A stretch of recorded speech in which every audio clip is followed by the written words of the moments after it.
دستور حیات اور منشور زندگی بن جاتی ہے۔ لیکن اگر اللہ تبارک و تعالیٰ کسی چیز کا بار بار تذکرہ فرمائے تو معنی یہ ہے کہ اس کی ہمیں بہت ہی زیادہ ضرورت ہے۔ ان چیزوں میں سے ایک چیز صبر ہے۔ قرآن پاک نے 100 سے زیادہ مرتبہ صبر کا تذکرہ فرمایا۔ اتنی بڑی بات کو سمجھیے گا کہ 100 سے زیادہ مرتبہ قرآن پاک نے تذکرہ کیا ہے صبر کا، اور مختلف انداز میں۔ کہیں فرمایا کہ وَبَشِّرِ الصَّابِرِينَ، اے محبوب صبر کرنے والوں کو خوشخبری سنا دیجیے۔ کہیں فرمایا اِنَّ اللَّهَ مَعَ الصَّابِرِينَ، بے شک اللہ صبر کرنے والوں کے ساتھ۔ تو مختلف انداز میں مختلف طریقوں سے اللہ تعالیٰ نے صبر کا تذکرہ فرمایا۔ سوسائٹی کے اندر، معاشرے کے اندر اور مسلمانوں کے اخلاقی رویوں کے اندر اگر صبر کو داخل کر لیا جائے تو ہم محسوس کریں گے کہ ہماری زندگی نہ صرف یہ کہ آسان ہو گئی ہے بلکہ محبتوں والی ہو گئی ہے، چاہتوں والی ہو گئی ہے۔ ہمارے رشتے ایک دوسرے سے ٹوٹ نہیں رہے بلکہ بننا شروع ہو گئے۔ تھوڑا سا صبر بہت ساری چیزوں کو ٹوٹنے سے بچا لیتا ہے۔ قرآن مجید کی جو آیت کریمہ میں نے تلاوت کی، یہ سورہ آل عمران کی آخری آیت ہے۔ اللہ تعالیٰ نے فرمایا یا ایھا الذین آمنوا اصبروا وصابروا، اے ایمان والو صبر کرو صابر بنو۔ اے ایمان والو صبر کرو اور صابر بنو۔ کیا مطلب؟ پہلے صبر کا مطلب یہ ہے کہ اگر تمہیں کوئی ذاتی تکلیف پہنچے تو اس پر صبر کرو۔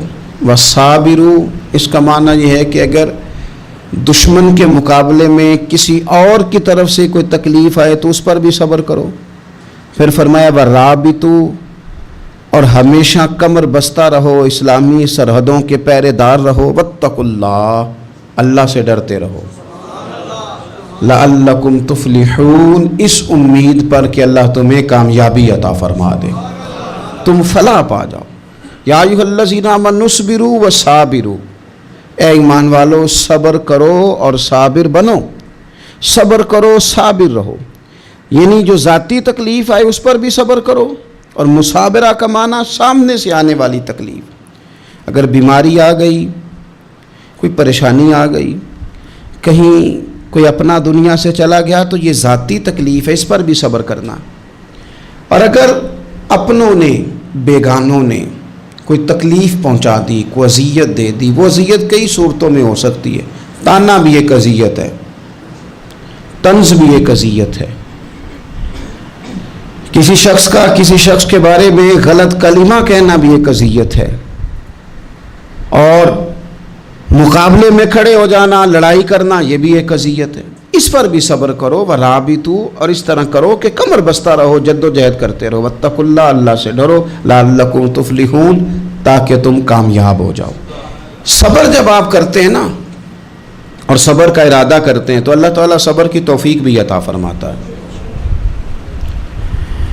ہم نے یہ دیکھا ہے کہ ہمارے پاس نعمتوں کی کمی نہیں، ہمارے فریزر خوراک سے بھرے ہوئے ہیں، ہمارے دسترخوانوں پہ انواع و اقسام کی چیزیں چنی ہوئی ہیں، ہماری الماریوں میں کئی ہمارے لباس تیار شدہ لٹکے ہوئے ہیں، ہماری جیبوں میں ہماری ضرورت کا سرمایہ اللہ نے ہمیں دے دیا ہے۔ لیکن اس کے باوجود جو لوگ ایک دوسرے سے پیار نہیں کر پا رہے، جو ایک دوسرے کے قریب نہیں جا پا رہے، تو اس کی وجہ یہ ہے کہ صبر نہیں رہا، حوصلہ نہیں رہا، کسی چیز کو برداشت کرنا ہمارے مزاج کا حصہ ہی نہیں رہا۔ اور پھر چونکہ امت مسلمہ نے انقلاب برپا کرنا تھا، دنیا کو پیغام حق دینا تھا، اگر ان کے اندر حوصلہ ہی نہیں ہوگا، اگر انہیں صبر ہی نہیں کرنا آئے گا، استقامت ہی نہیں ہوگی، کہیں رکنا ہی نہیں آئے گا، تو یہ میدانوں کو سر کیسے کریں گے؟ کامیابیاں کیسے ان کا مقدر بنیں گی؟ رمضان المبارک میں بھی ماحول یہ ہو کہ افطاری سے 1 گھنٹہ پہلے نظر پوری ٹک جائے گھڑی پہ، اور تھوڑا سا بھی صبر مشکل ہو۔ اور رمضان المبارک میں سحری کے وقت میں اگر دہی والی دکان پہ بھی جھگڑا ہی ہو رہا ہو، اور شام کو